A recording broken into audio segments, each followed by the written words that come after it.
আসসালামু আলাইকুম বন্ধুরা, মিলি কিচেনে সবাইকে স্বাগত।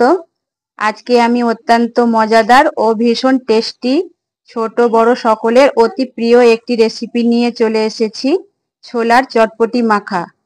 বলতে যেই বন্ধুরা আমার জিভে জল চলে এসেছে।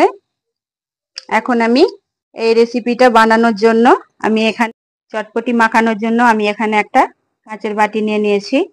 এখন আমি এই বাটির মধ্যে এখন দিয়ে দিব সেদ্ধ করা ছোলা।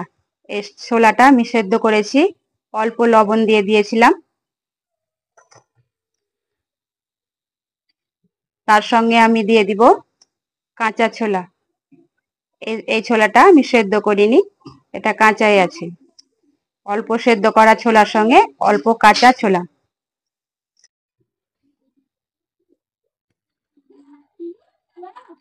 এখানে একটা আলু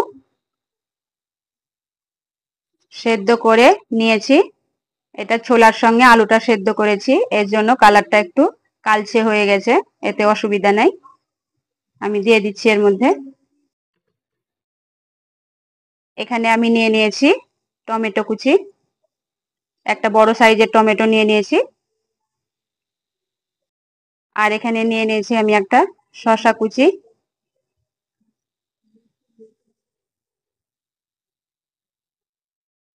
একটা ছোট সাইজের গাজর কুচি করে নিয়ে নিয়েছি, দুটো বড় পেঁয়াজ কুচি করে নিয়ে নিয়েছি,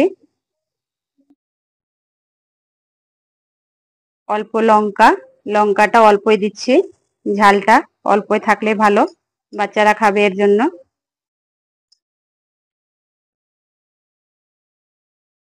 তার সঙ্গে দিয়ে দিচ্ছি আমি ধনেপাতা কুচি।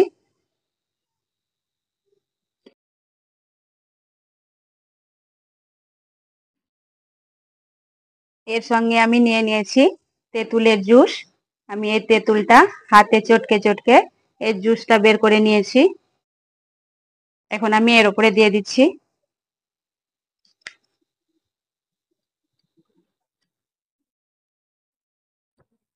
বন্ধুরা, আমার অনেকটাই জিনিস হয়ে গেছে, এখন আমার মাখতে অসুবিধা হবে, এই কারণে আমি একটা বড় বাটি নিয়ে নিয়েছি, মাখতে সুবিধা হবে।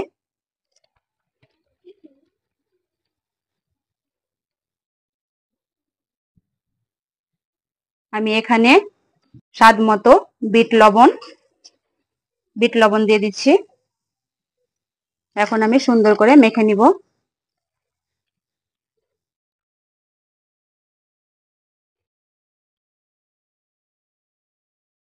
আলুগুলো একটু ভেঙে ভেঙে দিব।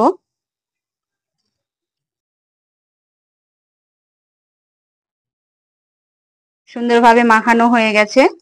লবণটাও এর মাঝে আমি চেক করে নিয়েছিলাম, খুব সুন্দর লবণের টেস্টটাও আছে।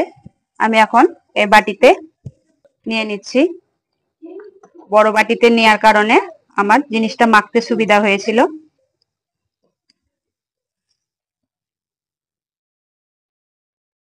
দেখুন বন্ধুরা, আমার চটপটি মাখাটা একদম রেডি হয়ে গেছে, কত সুন্দর লাগছে। এইভাবে চটপটি মাখিয়ে আপনারাও বাড়িতে খেতে পারেন। আমার এই রেসিপিটা ভালো লাগলে আমার চ্যানেলটাকে সাবস্ক্রাইব অবশ্যই করবেন। ভালো থাকবেন, সুস্থ থাকবেন। ধন্যবাদ।